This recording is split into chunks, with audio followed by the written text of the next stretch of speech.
guys, and welcome to my podcast, Dermatologist Talks Science of Beauty. I'm Dr. Teo Wan Lin, and in this week's Dermatology Flash Briefing, I'm going to share about edible cosmetics. Now, specifically, edible lip products have been my focus of skincare makeup since the launch of our custom lip lab in 2019. It's the sole dermatologist-developed lipstick laboratory in the world, and it houses the most comprehensive range of anti-aging lip care products.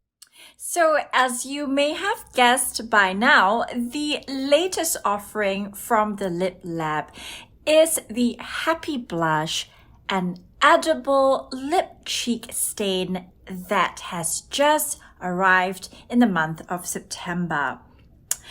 Before we go into that, I want to share a little bit more about my journey in lip cosmeceutical development. We started with the ultra-intensive lip plumper under Dr.TWL Dermaceuticals. It contains salmon roe DNA, which has been implemented as a cosmeceutical active ingredient in skincare, as well as in injectables. For the last couple of years, after it was discovered that it had potent antioxidant properties that helps to reduce fine lines. Now, the ultra-intensive lip plumper also is fortified with other plant-derived antioxidants like grapeseed oil. This helps to fill out the wrinkles, and in addition to the base of the lip plumper, overall, it doesn't just visually plump up your lips, but also works to anti-age and heal your lips from signs of photoaging. So the very same year, we developed a phytoceramide base for the Pi Cosmeceutical Lipstick series, essentially a color customizable lipstick with 100% plant seed oil based phytoceramides formula, and it's also preservative free. If you compare the ingredients of the Pi Cosmeceutical lipstick with your traditional lipsticks, one of the most significant differences you find is the list of ingredients. So the reason we are able to keep it minimal is because of the solid state formula that melts into a serum upon contact with your body temperature. And as you know, the mucosa, which is the skin on your lips, is a little bit warmer than the rest of the skin on your body. And that helps to change it from a solid state to a serum formula. Now, because of the solid state crystal formula, we are able to maintain the purity as well as stability with just vitamin E, which is an edible antioxidant. Well, how is this relevant? You can revisit some of my older articles where I speak about the total amount of lipstick that's ingested by women throughout their lifetimes and how the ingredients in conventional lipsticks, while nowadays it's hard to find one that is overtly toxic, is filled with many different constituents of cosmetics, which may just not be that suitable when it's applied on the lips, given that we end up ingesting it. So, in any case, I'm really excited to share the latest Happy Blush, which contains a novel edible ingredient, Astaxanthin, in this very same lipstick base that we developed in 2019, except that now it has dual function capabilities. It is being used as a cheek tint as well as a lipstick, and is all encased in a UV protective silver anodized casing, the Silvexia casing, which means that you can bring it easily with you wherever you go in your bag for updating your makeup on the go. So for application on the cheeks, the interesting effect that astaxanthin, which for the purposes of this discussion now, we'll just try to understand as a microalgae derived nutrient, it actually is able to block blue light. And we've heard about the impact of blue light on skin, but mostly impact on pigmentation. So pre-existing pigmentation is a major risk factor for those who will be affected by blue light. And astaxanthin as a microalgae is uniquely adapted and has evolved to be able to fight off blue light, which is naturally part of the UV spectrum. And also, we want to emphasize that pigmentation tends to occur over the photoexposed areas of the face, such as the cheeks. These are the prominences. So why not, when you apply your blush, that you also incorporate skincare? Now, you can read up more about my concept of skincare makeup, which is the premise of starting the Lip Lab.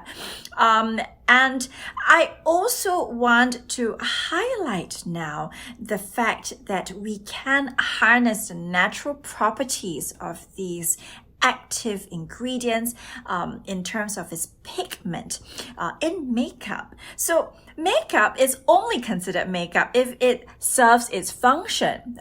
So if you're just talking about applying something that will give you a shimmer or a glow, I think, it certainly wouldn't be able to stand the test of, say, a photo shoot, right? So when we are talking about the function of makeup, I think the gold standard would be how it looks like on a photo shoot, because on a day-to-day basis, I feel that if we have healthy skin, it's easy to go without makeup or just with minimal pigment on our skin. But if your product can stand the test of photography lighting, then you know that it really truly is functioning as makeup. So the challenge here, of course, is identifying active ingredients that has this natural coloration. So astaxanthin is a carotenoid. So carotenoids are uniquely found in orange, red, yellow colored fruits and vegetables. But in this case, astaxanthin is an algae. It's also known as a superfood, but it's got a very unique coral pink finish that it imparts to every single one of our happy blushes. And it's also very exciting for me to share that we have included Crocus Sativa, which is otherwise known as saffron extract, in the happy blush.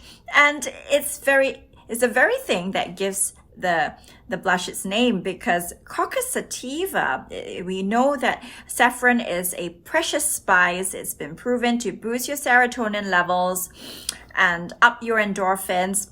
In skincare, the extract has been shown to fight pigmentation, hyperpigmentation via anti-inflammatory route.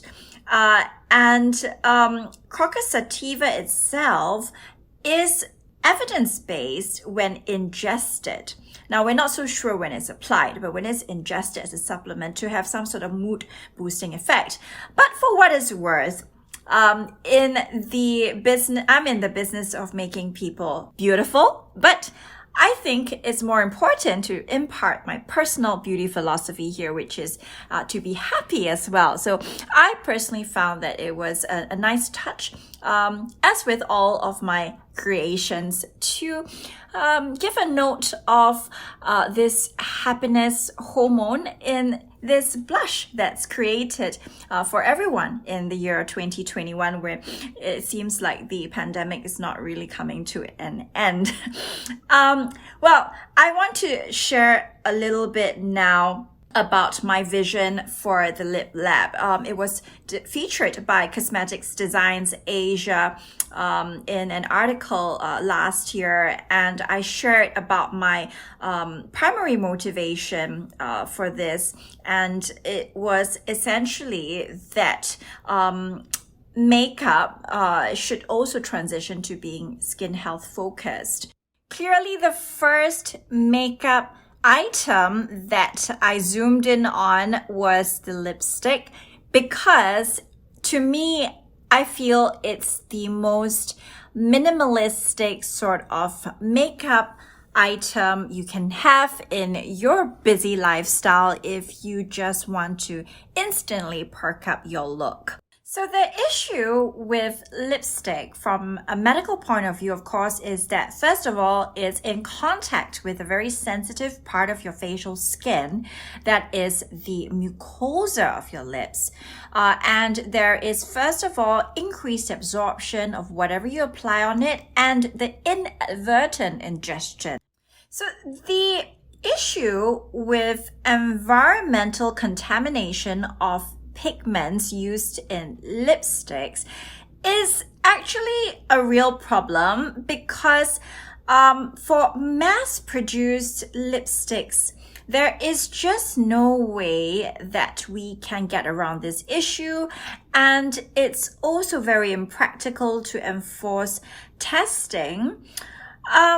We're talking about heavy metal contamination. So the only way to circumvent that really is in, small scale production. And of course, now that we are a little bit more aware about the topic of sustainability in the beauty industry, it becomes much more relevant for us to approach this topic as well from the Lip Lab's perspective, which is essentially part of our skincare pharmacy attached to my office. And a waste-free makeup concept essentially involves mainly refillable packaging.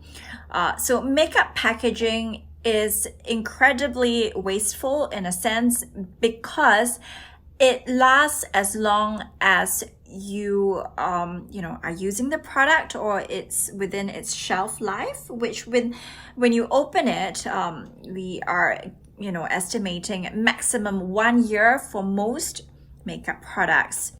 Compared to skincare product packaging, I feel that makeup packaging is probably a very practical sort of approach towards our first baby steps in sustainability when we're talking about reducing waste in the cosmetic industry. Because makeup can be produced in a solid state.